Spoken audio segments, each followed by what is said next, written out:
बंदे उत्कल जननी समस्त को मोर नमस्कार।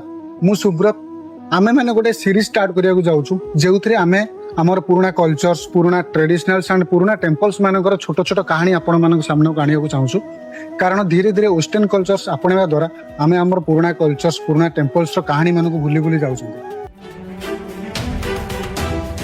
Bhubaneswar city temple of India जहाँ को आम भल भाव में जानी आ भुवनेश्वर में जो मंदिर देखा परशुरामेश्वर टेम्पल यह भुवनेश्वर प्रथम शैव मंदिर भाव में आम इतिहास जानी सबुठ बड़ कथा यह कि एठी थिबा भगवान के शिवलिंग 1000 शिवलिंग कटा जाइए जहाँ को आम 12टा ज्योतिर्लिंग सहित तुलना करते ये पूजा कर अर्थ आम 12टा ज्योतिर्लिंग को पूजा कर मान्यता दि जाए।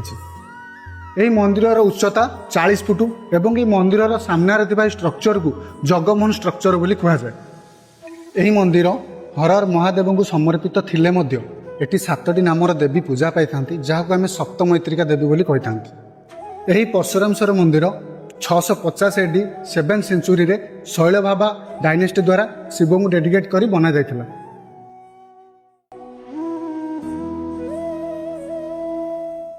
मु आशा करुच्ची कि मोर छोट प्रयास आपण मानक निश्चय किसी नुआ जानिया को देइथिबो।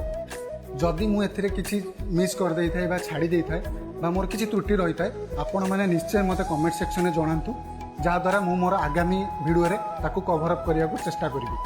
धन्यवाद।